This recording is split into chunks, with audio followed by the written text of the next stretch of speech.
come all to the circus. Yes, it's an exciting day at the Lomax Carnival, Circus, Fair, whatever. Would you like to throw knives at women? How about paying $1 for mono? You can ride the Disney-safe Yumbo ride. You can puke on your friend on the carousel while bystanders eat candy apples and laugh at your misfortune. How about terrifying clowns? Or everyone's favorite neck and spine trauma ride, the bumper car. Oh, they're broken. Oh my god, is this what you've been doing for 7 months? Oh, hi, Solid Spoon. Nope, don't like that nickname.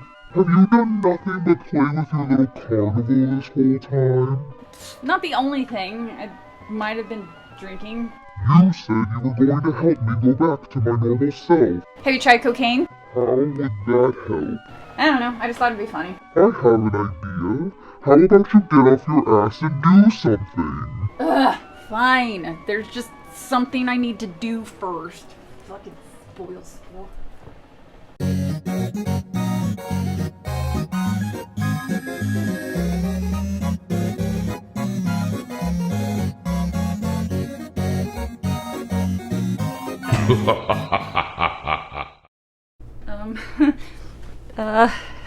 Hey.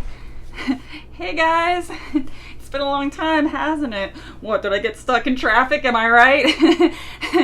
Alright, let me explain. I ended up moving to a new city, getting a new job, and buying a fixer-upper condo. Not to get into too much detail, but the condo took longer to complete than expected, and there were a few hiccups in other areas in the last 7 months. It does look like I'm completely settled now, so unless sinkholes start swallowing up my city, everything should be smoother sailing from here on out. So with all that out of the way, let's continue. Later that night, York has another Red Room dream. Are you thirsty? You must be very thirsty. You only take milk with your coffee? Coffee with milk. That's all. Oh, coffee. Seems like a great conversation you two are having. I'm just gonna go over here, okay?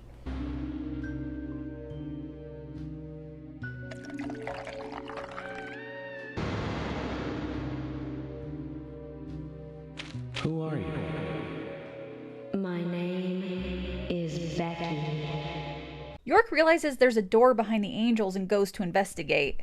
Again, he sees the little boy who helped him earlier and finally recognizes who he is. That's me. That's me when it happened. So what happened to York as a kid? You're just gonna have to wait and find out. York wakes up and posits that this case may be directly related to him before getting dressed and heading out for the dining room for breakfast. Did you need something? No, I was just passing by. I didn't think anybody else was here other than Polly. The door opening like that it surprised me, that's all. Ugh, this is Forrest Kaysen. He's a sapling salesman who specializes in delicate and sought-after red trees. I find him obnoxious and talks way too much for way too long. At least his dog Willie is cute. FBI Special Agent Francis York Morgan. I get it. You're the Special Agent Scarface that everyone's yakking about. Nice to meet you, Francis. That's awfully fucked up. This entire town has been calling him Scarface behind his back. York takes it in stride, but that seems needlessly cruel. And again, it's not even that big of a scar. Before they part ways, Kaysen gives York the sapling he was holding as a gift. Zach, do you remember what the coffee said? Forrest Kaysen. F.K. This show has just begun. York leaves the hotel and meets with George and Emily. After a brief conversation, the three head out to meet Diane at her gallery, Muses. Cultural activity in such a small countryside town. Amazing, Zach.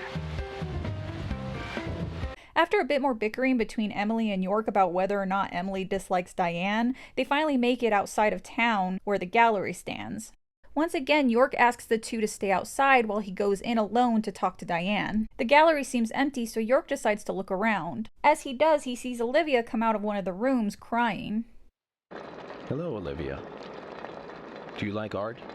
Yes, I do. Well, I mean, I like trees. Trees. Okay.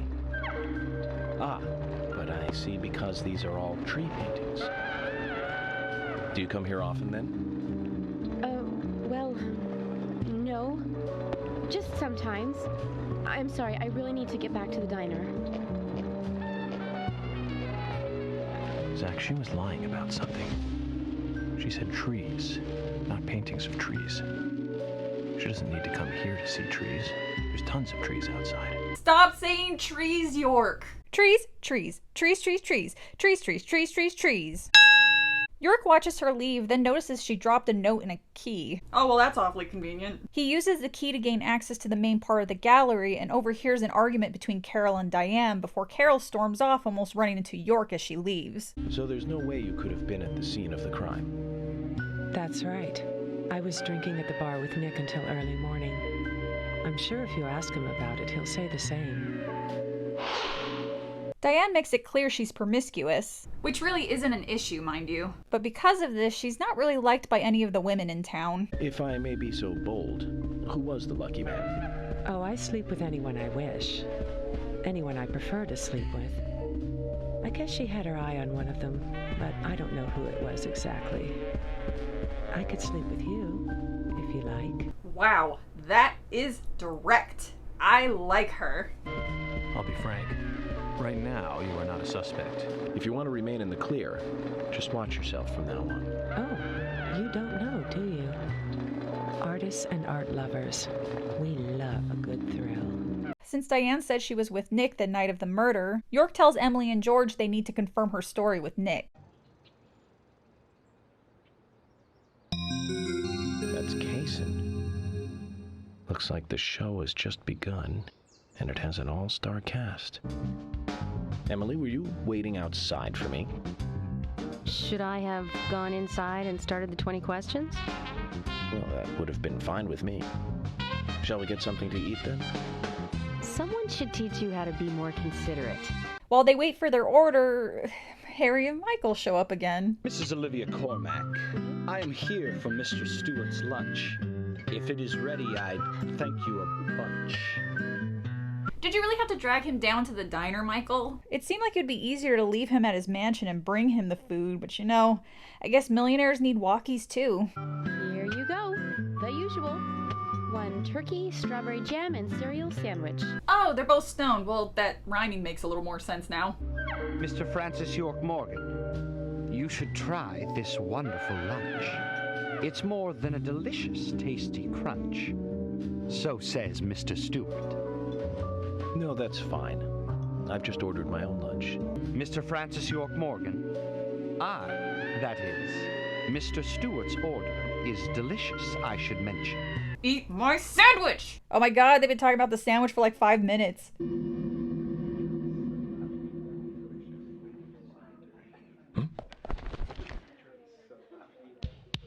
I can't believe it. This is fantastic. It's really good. Olivia, I'm sorry, but can I change my order? I'll have what Harry is having. Then again, the Bobby sandwich sounds gross on paper, but is fucking delicious, so... After that weird derailing, we get to hear more of Emily's backstory. Well, when I moved here, I was still in high school, and I kept wearing the same wild clothes from my school in Seattle. I was young back then. And before I knew it, there were rumors all over the school. She'll screw anyone. That's what they said. Totally unfounded, of course. Ah, high school. Even though the majority of people in this town seem to have not outgrown that phase. Because of this, she doesn't pay attention to the town gossip and knew nothing of Diane and Nick's rendezvous. Oh, and we find out York was a punk rock kid in high school. You? A punk rocker? Nobody took my side, even when I had good grades. People rejected me just because of what I wore. I was young back then, too. Even still, I just don't see you as a punk rocker. Like, what the hell, Emily? He's trying to relate to you and that's how you react? Why does she act like this when someone shows a bit of vulnerability? It makes me really not feel sorry for her when York says this to her. And you laugh? Look at you. No makeup on, dressed in uniform, eating a steak for lunch. God, yikes. Well, they both lighten up later, and Emily does become much more likable, as does York. They ask Nick where he was the night of Anna's death, and he confirms he was at the bar with Diane until late. Nick tells him he's barking up the wrong tree, but York isn't entirely convinced they're being 100% truthful. There's something I'd like to confirm with you, Olivia, if that's okay. First, what were you and Nick doing on the night of the murder? I was here in the diner. Nick said he was going to the bar for a couple of drinks. He says he enjoys the conversation with Diane. Do the three of you ever go drinking together? Well, you see, I'm really not into art. York catches this and asks why she was at the art gallery if she's not into art, to which she repeats she likes trees. I think you went to the gallery not to see trees, but to see Diane, right? Olivia quietly hands York the keys to the back gate, instructing him to meet her later that night to discuss why she was at the gallery.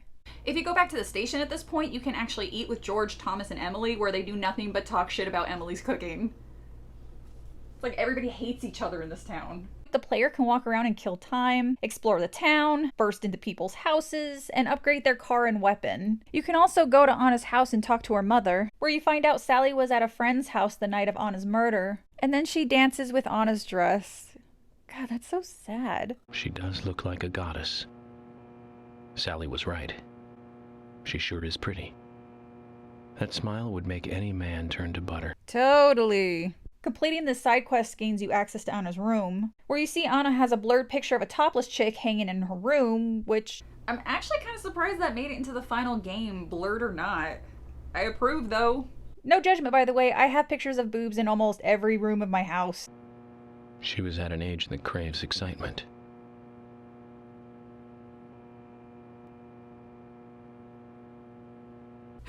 A cigarette.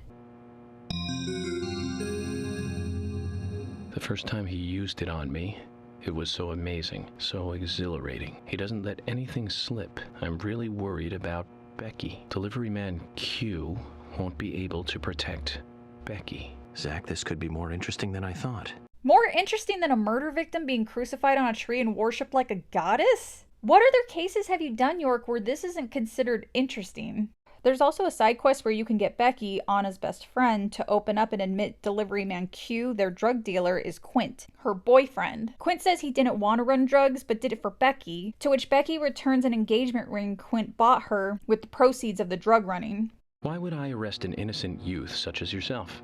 Quint, I'm busy with a murder investigation here. York does Quint a solid and basically pretends he never heard anything, along with encouraging him to start fresh. If you really want to confess, you could always try a church. I don't understand why this was a side quest and not part of the main story, as there are things mentioned in the main story that are resolved in the side quest. And if you didn't know this side quest existed, you'd miss out on this story and character development. Moving back to the main plot, York returns to the diner after hours along with Emily to speak to Olivia. Olivia laments about how Nick spends mostly every single night with another woman drinking and talking about art, to which Olivia obviously doesn't care for. He blames me for not being able to talk about Turner and Rembrandt. Which of course I can't, can I? So what can I say? Olivia confirms she watched Nick and Diane the night of Anna's death and lets them know he headed to the gallery. York, we ought to take Nick in for questioning. Why? Olivia just confirmed the whereabouts of Diane and Nick at the time of Anna's murder. Anna was killed between 8 and 10 p.m. Olivia followed them all night until early morning. Were you not listening, Emily? George suddenly radios in saying there's something happening at Becky's house. York tells Emily to stay with Olivia and he races to Becky's house. I mean, as fast as you can without crashing into shit. Beep beep, out of my way! I am a motorist. Eventually you make it to Becky's house where you meet Thomas and Quint. Quint is inconsolable and not answering anyone's questions, leading York to go inside alone. But Agent York, isn't it dangerous to go in there alone? Don't worry. Zach is with me. I'm a voice in your head, York. What am I gonna do?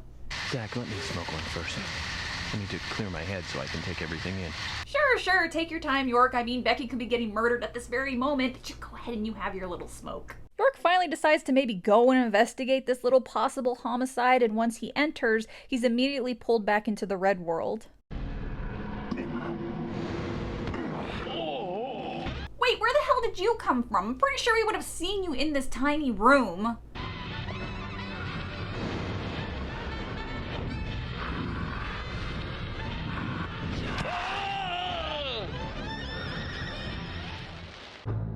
Wow, I am really not good at quick time events.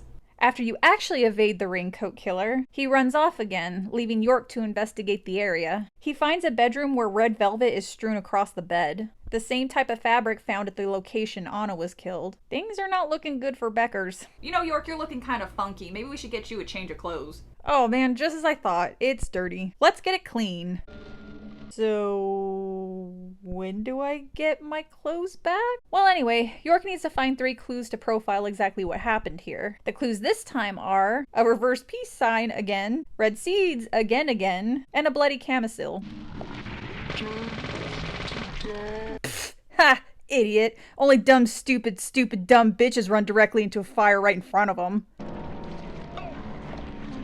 Ah, well, nevertheless. Wait, why does fire hurt these things? And now that I think about it, why do bullets hurt them too? So with all the clues found, York profiles and gathers the killer showed up to Becky's house and cuts her stomach, similar to what he did to Anna. After that, he's released from the red room and hears running water somewhere in the house. It's the shower. Zach, the bathroom, quick. Yeah, I'm going. He enters the bathroom and sees this insane cat's cradle with Becky right in the middle.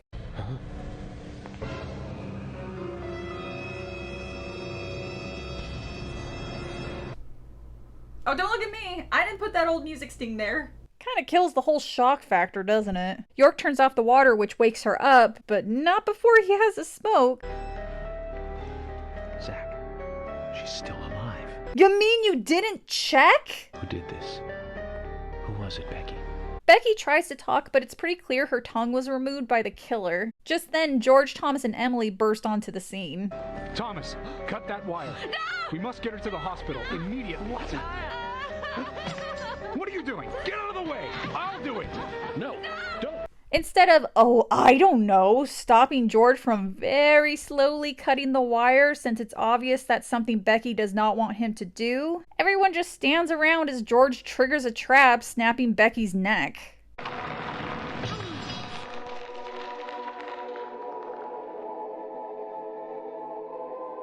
Nice work, everyone.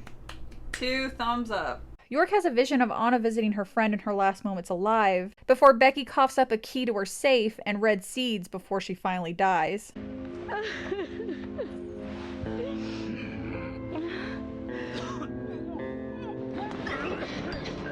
Wow, it's a wonder this killer hasn't been caught already with this crack team, huh? I believe this is the glitch where the textures just didn't render for whatever reason, but it's kind of cool. It actually kind of reminds me of Evil Within 2. Using the key, York opens her safe to find a spiral notebook with a page ripped out. York does that old pencil trick to highlight the word indentations and read what the missing letter said. In the letter, Becky expresses regret at leaving Anna to suffer tied to a tree. It's also here where Becky reveals the thing that was in Anna's hand that left the indent. Anna was holding on to that precious locket of his.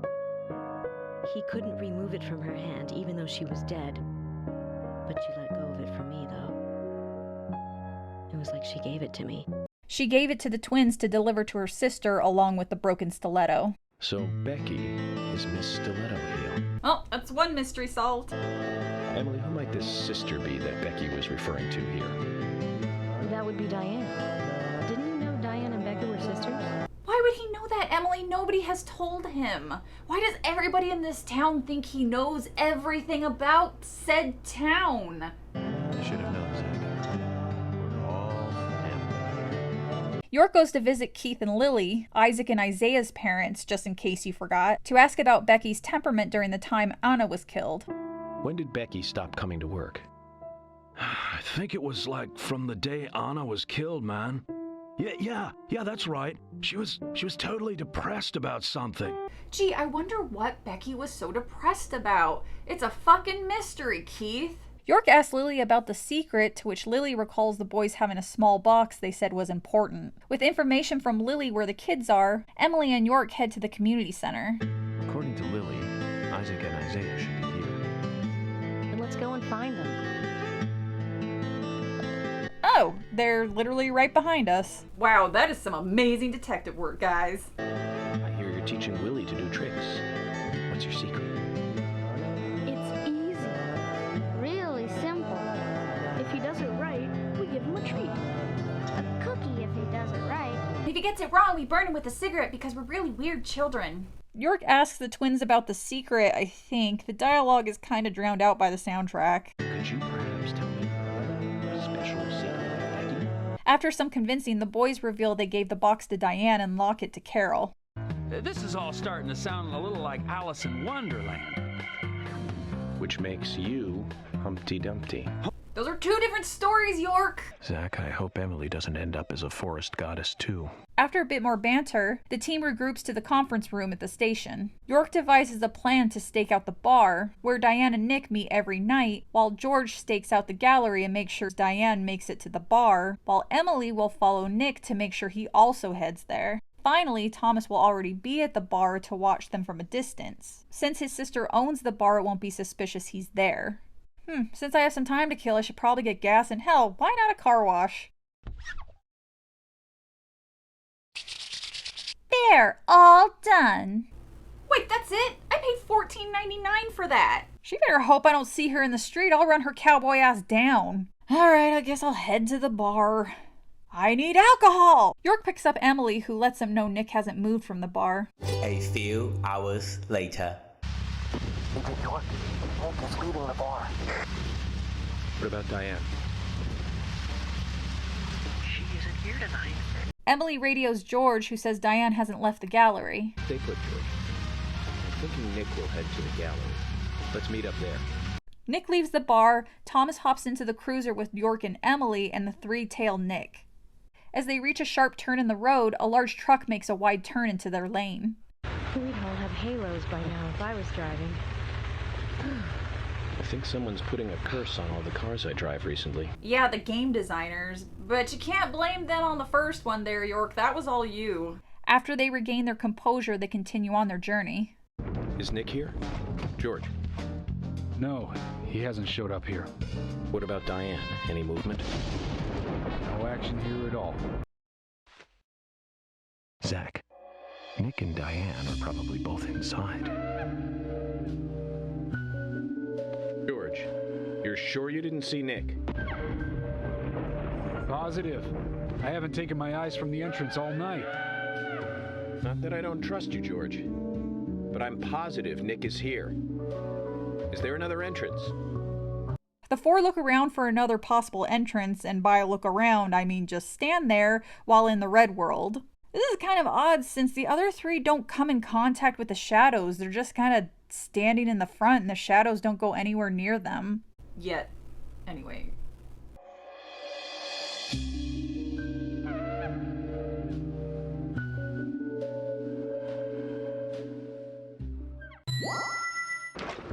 Emily, I want you guys to... Wait out here, I know. But promise me this. If there's trouble, then you'll call us in, okay? I'm interested in you and Zach. I don't want anything to happen to you before I hear more about you two. York makes it into the gallery and tracks down the clues needed. Zach, did you hear that? She wants to know more about you. Isn't that a nice surprise? Amazing. The clues this time are red seeds, again, a broken stiletto heel shoe, an upside down peace symbol, again.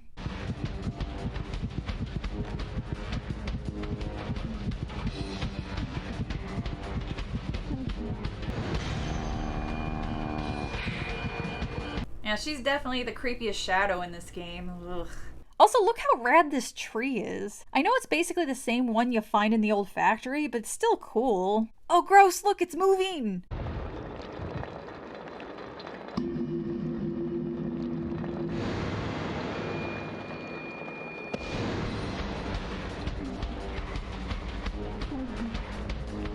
You know, as cool as I think this scene is, it's kind of funny that they treat these things like they're any type of real threat. Easy, normal, or even hard mode, they're relatively easy to mow down. Shut up! York gathers from the clues that the Raincoat Killer entered the art gallery, possibly from the same route York did since George was watching the front, and met with Diane, who remarks how impressed she is with the identity of the killer. The killer, on the other hand, doesn't really care what Diane thinks and proceeds to do the same to Diane that he did to Becky and Anna, then drags her away. York makes his way back to the main hallway, finding Nick passed out on the floor, then realizes Diane is strung up above an art piece by her arms. York lets the others in and Emily notices that Diane is still alive. Diane, don't move. Realizing what's about to happen, York runs up the stairs while George tries to move the huge statue. George, catch us! What did he just say?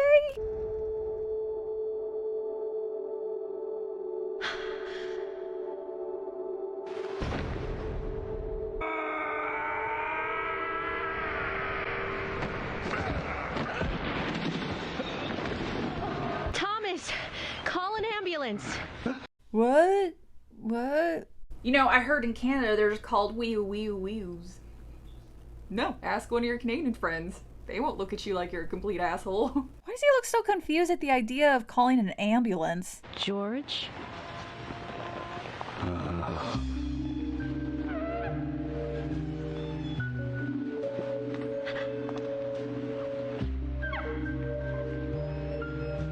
Diane walks to the statue, despite not having a tongue, has a monologue about it. What a beautiful face. The witching one who fear off is many directions. That's pretty damn impressive. She can kind of talk with just recently losing her tongue. Every woman will find herself about being penetrated by those sharp boys. God, it must be hard to try to talk without a tongue.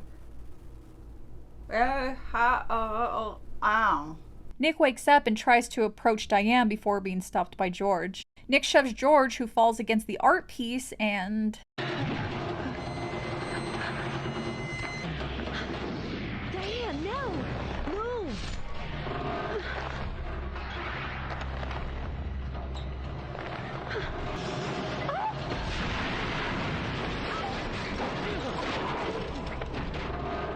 Emily is rightfully traumatized by almost being murdered and having to pry a dead woman's hand from around her wrists, so York tries to comfort her. I requested...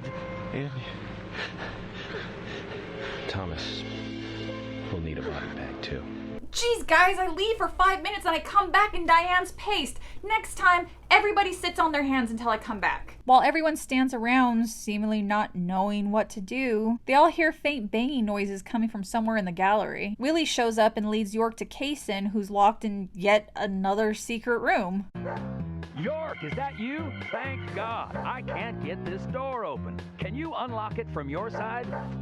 Casey, stand away from the door. You're supposed to warn them first and then shoot. Jesus, York. York informs Kaysen that Diane was killed minutes ago and now he's a prime suspect. This was just a spur-of-the-moment thing. Which is exactly what killed Diane. Okay.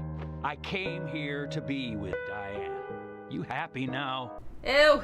We've been together before. A couple times. Ew! Anyway, how could I kill Diane if I was in a room locked from the outside? Kaysen explains he and Diane were having a few drinks when Nick showed up, and Diane convinced Kaysen to hide in the room where she locked him in. Of course, Kaysen looks like a prime suspect. But that door was locked from the outside. There was no other way in or out of that room. He did say something else. The footsteps he heard outside the room were not heels, but a man's boots. And Nick was wearing boots. Nobody wears boots besides Nick! One more thing, Zach. George looked terribly depressed. I guess this case is really leading him. He's feeling responsible for the deaths of Becky and Diane. He kinda is, though. At least with Becky. He's the one who sprung the trap that broke her neck. George wants to talk to York later and asks him if he wants to go to the bar for a drink, to which York accepts. A bar? Now that sounds like a good idea. George, that scar on your cheek, where did you get it? This? Didn't I tell you? Well, it's not from work. York thinks it's a childhood scar from like climbing trees or just being a rambunctious kid, but George says this. It was my mother. She did it. I'm sorry, George. She found reasons to hit me. Hit me bad. The worst was what she called the tree punishment. She'd whip my back with these thin tree branches like a whip. Please, Mama. I won't do it again. That hurts, Mama. This was fun. Thanks for coming out, George. George talks about his abuse and why he chose to become an officer before coming to a realization. York, I'm sorry. I'll follow your orders from now on. You'll have my total cooperation. George, you've been as cooperative as you can be. You even invited an FBI guy to a bar for drinks. You've done a good job protecting this town. York sees Carol standing at the bar and goes to talk to her. Hey, Carol. Becky is dead. Diane, too. Jeez, don't ease her into the news or anything. Carol, you took a locket from Diane, didn't you? A locket with this mark on it. York, you're holding the picture the wrong way. She blows him off to go sing on stage, and it sure is something.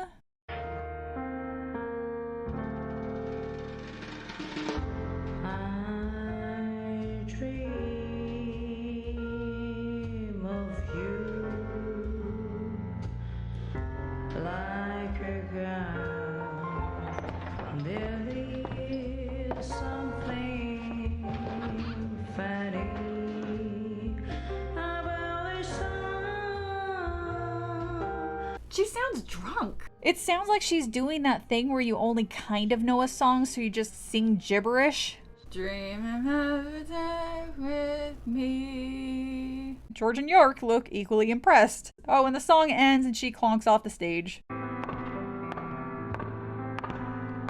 Emily shows up looking like she's on her way to a fancy dinner, not drinking at a dive bar. But hey, no one's complaining. Least of all me and York.